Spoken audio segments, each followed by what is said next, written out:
Hey groovy friends, I was wondering if you want to learn how to make an Ambrosia cake.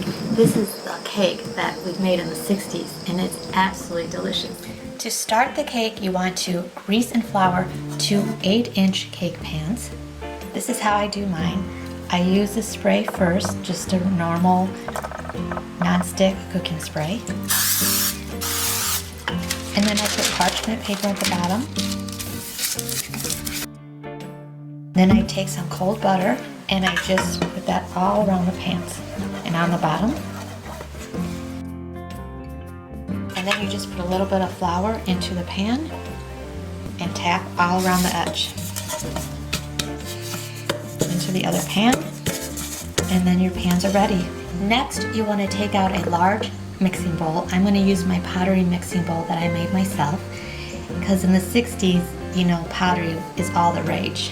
And I think this one is very groovy.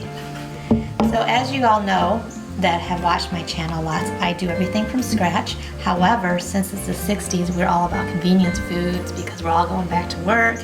So I am going to use some Duncan Hines cake mix here because I just do not have time today to be making a cake from scratch. So I'm just going to put this in my bowl.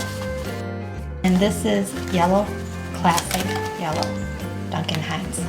The next thing I'm going to put in here is some oil, and it's vegetable oil, and it's 1/2 cup. And I'm going to put in 2 eggs. These are nice, fresh, organic eggs. Try not to get the shell on it. And then 1/2 cup of water. And I'm just going to mix all this together. I'm just going to use my rubber spatula to do this to combine everything.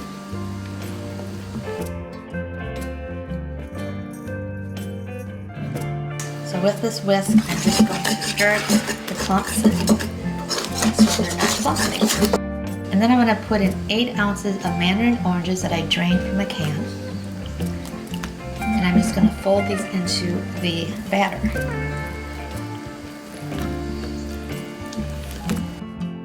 And I have a kitchen scale here because I want to make sure there's the same amount of batter in each pan. So I'm going to put it on the kitchen scale.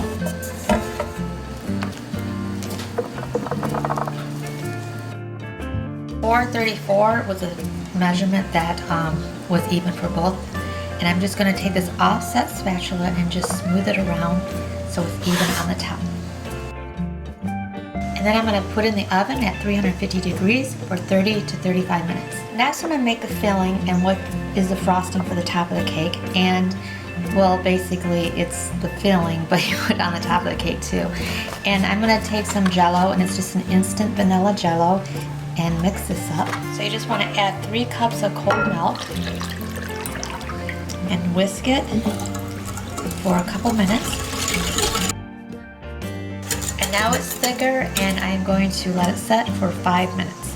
And now I want to put in Cool Whip, which I normally don't use, but this is the 60s and this is convenient. So I'm going to put 8 ounces of Cool Whip into the pudding, the whole entire container.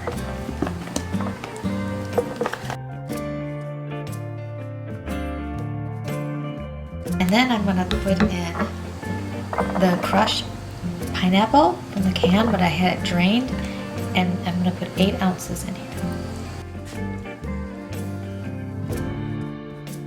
Now I took the cakes out of the oven and I'm going to put them on the cooling rack because I want these to be really cool before I put the filling in and the frosting on the top of it.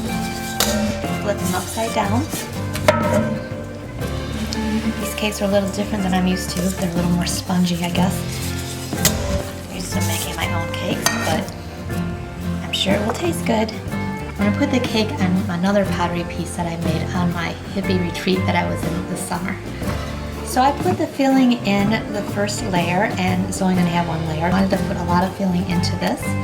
And then it is an Ambrosia cake, which has, you know, the Mandarin oranges in it, so it's a very delicate cake. So you have to be careful when you're handling the cake itself so it doesn't fall apart. And so I'm just going to carefully put on the other layer of the cake. Gently just press it down on it. And then I'm going to take the filling and I'm going to just put it on the top of the cake now. And If I would make this again, or when you make it, in the directions, do not put milk in the vanilla. Don't make it into a pudding, just put the powdered vanilla into the whipped cream. I think I made a mistake with doing that, just so you know. But this actually looks pretty good, even though I might have made a mistake. I just think it made way too much. It wasn't supposed to make this much, I don't think. So that's probably where I made a mistake. And I'm going to just go right to the edge with it, and if it goes over a little bit, that's fine too. And then you definitely want to set it in the refrigerator.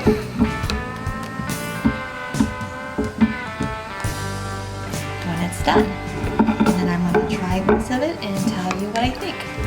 So now I'm going to try a piece, and I don't know what got into me, why I thought you made the vanilla pudding, because you just put the powder in there. And it might have been because I was really just zoning out earlier and enjoying my incense and, well, a few other things. But anyways, let me cut into this cake and see how it tastes. So here it is. You can tell already it's super moist.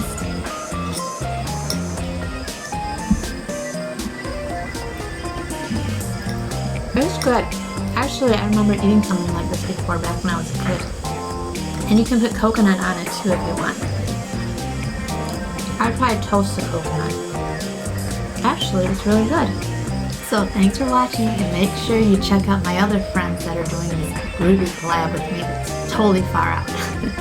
The Brick Girls Go Stateside. They are going to have these people that are coming to dinner that they're going to talk about that are totally all from the 60s. And then Simply Wendy, she's going to be doing some Greco casserole that's totally 60s also. Jim's Kitchen, he's going to have a really awesome, groovy beach party, and he's going to be making some beach loaf canapes. Catalina's Treats, she's going to be making some 60s parfait, raspberry parfait that is. And she also has a Tupperware party that you're invited to. Well, her friend does, I should say. And Cakes with Lorelei, she's going to be making some Hostess cupcakes, and she's going to be making them with her lovely boyfriend who lives with her, and he's a little bit of a dopehead like myself. And then in the kitchen there's Karen. She's totally groovy too. She's like my really good friend, and we love to, well, socialize together. And she's going to be making some 60s tuna casserole, which is my total comfort food from the 60s. Yeah. What are some 60s? Cat's pajamas, groovy, far out.